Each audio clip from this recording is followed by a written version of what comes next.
So this is it. You've worked hard on your job search, applications, resumes, cover letters, and networking.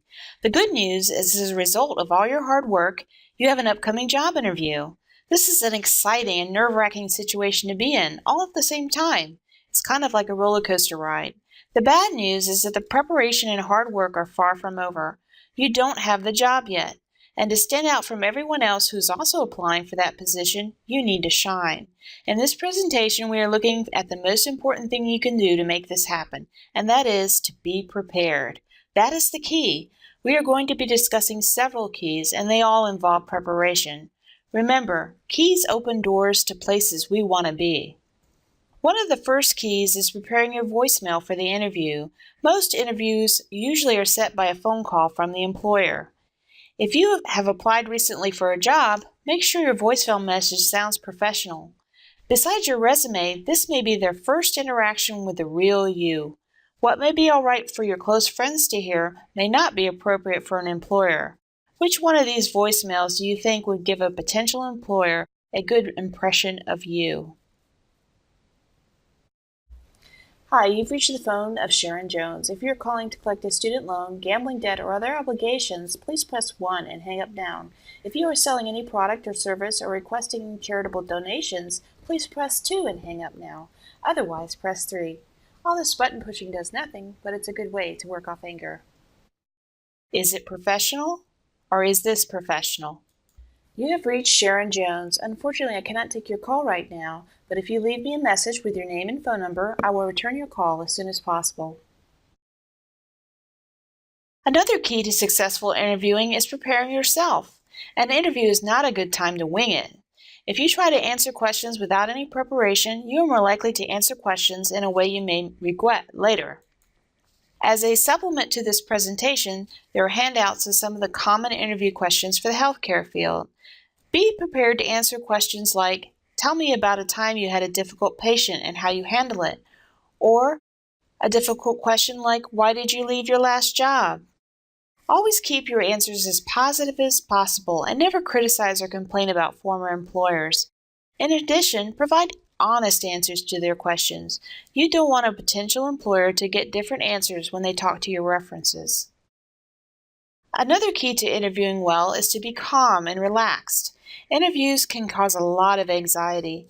However, one of the best ways to keep calm in an interview is to have role-played answering questions with a friend. This will help you have a more relaxed and natural tone in an interview rather than sounding rehearsed by just memorizing the answers to questions. This also gives you practice, while someone can give you their impressions of your body language, eye contact, and whether you are rambling or your answers are too brief. Your local career links often hold mock interview sessions, and so does Watch. Please take advantage of these opportunities for practice as well. Another key to shining in an interview is to do your homework. Healthcare employers are more impressed with interviewees who want to work specifically for them versus someone who wants a job anywhere. Where should you look for information about an employer? A good place to start is an organization's website. Take note of their stated mission and values. See if the website has any links to recent press releases about them. You may be able to find information about them also in libraries by taking a look at the Business Periodical Index and finding articles in business publications and healthcare magazines. You can also stop by the lobby of the facility or organization and pick up brochures and information that is displayed. It doesn't hurt to see if the interviewer will provide you with a copy of the job description while you are there. Another key to making a good impression is to display your research of the healthcare employer. Based on what you know about the healthcare facility, you can prepare to ask questions uniquely in tune with this knowledge. For example, I hear that you have recently opened a new wing for your Alzheimer's unit. How many residents will this be adding to your facility? One of the reasons employers list as to why someone fails to get the job is that they didn't ask any questions. However, they need to be appropriate questions for the moment. Avoid asking questions involving pay, vacation, and benefits until you are offered a job. Asking these types of questions in the beginning makes you seem more interested in money than the job. Another key to standing out is to have an outstanding appearance. The morning of your interview is not the time to decide what you are going to wear. That dress or skirt that fit you for the last interview you had 2 years ago might not fit anymore. Make sure that your choice is pressed, clean, and ready to go the day of your interview. Remember, the healthcare environment is a conservative place. Dress likewise. If you don't have clothing like that, look at the local thrift store. Remember, if it is too tight, it's not right. If it shows a crack, it will distract. See the Dress for Success video for more details. A key in your preparation is knowing what to bring with you. In your professional-looking portfolio, it would be valuable to include a copy of your resume, your list of references, a list of questions you want to ask at the interview, a pen and a pad to write down any information you may need to remember at a later time. You need to have called your references and make sure they know what kind of job you are applying for and they know that you are using them as a reference. Make sure you know what they would say about you. Also, you can bring any health certifications like CPR, CNA, or EMT that may be needed as part of the application process. Having a copy of your resume in front of you during the interview is a good way to prompt yourself to talk about your job skills so you get stuck on a question. Also, you may interview with more than one person during the appointment, and you are prepared to give them a copy as well. Bringing the phone number of the interviewer might become important later if there's some emergency that arises, like a car wreck or a trip to the hospital for yourself. In this circumstance, you want to call the interviewer as soon as possible and be flexible to reschedule with them at their convenience. Another key to being remembered in a good way is to make sure you have planned for unpleasant odors. They are part of being human. Pausing to put a breath mint in your mouth before meeting the employer is a good choice. It not only helps your breath to smell fresh, it also helps moisturize your mouth and keep you from losing your voice if you get nervous. Unpleasant noises are also distracting. Having your cell phone ringing during the interview is not only disruptive, but if you answer it, the employer might get the wrong impression. They may think you don't respect their time, or worse, that you would use their time for personal matters if they hired you. Leave it in your car. Another key is to avoid being late for an interview.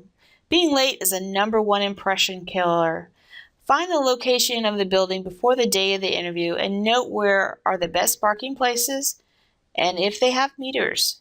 It is a good idea to make sure you think about what time of day your interview is and if there will be any traffic congestion at that time.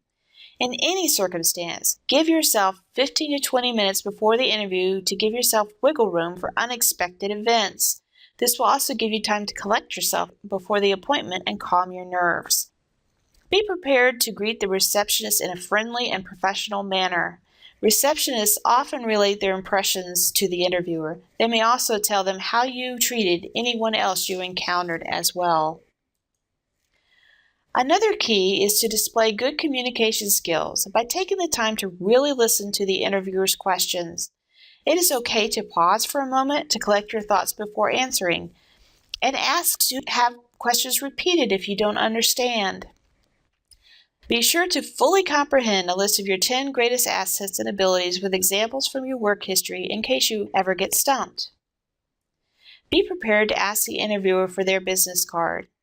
The reason you would like to ask the interviewer for their card is so you can be prepared to send a thank you note to the interviewer later. The thank you can be done by email or handwritten note. The handouts that accompany this presentation give you examples of how to do this. If you have their business card, you are sure to have the correct spelling of their name, their job title, and the address as to where to send the thank you note. After closing the interview, make sure you understand what the next steps in the hiring process will be. You'll want to know when and how long it will be before they make a decision, and if the candidates who not get the positions will be notified. Sometimes after the interview is over, we are just so glad to have gotten through it, we forget that the work for the job is not over yet. We need to be thinking about how to follow up with the employer to let them know we appreciate the opportunity and that we look forward to hearing from them soon. If the employer contacted you by email for the interview, this is probably a good sign that a follow-up email thank you is in order. However, most employers are impressed when a candidate takes the time to write a handwritten thank you note. You should do this the day after the interview. The window for making a decision about a candidate may be very quick. Another key to successful interviewing is to keep good notes about what was discussed in your interview. Your career coordinator can give you copies of journal entries and charts to help you with this.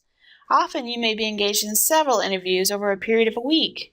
Write down the facts that are going to be the most important to you in making a decision as to whether or not to take the job if it is offered to you. Is this job going to fit in with my family life and transportation and childcare needs? Another key to getting a good job is to remember it might not come easily.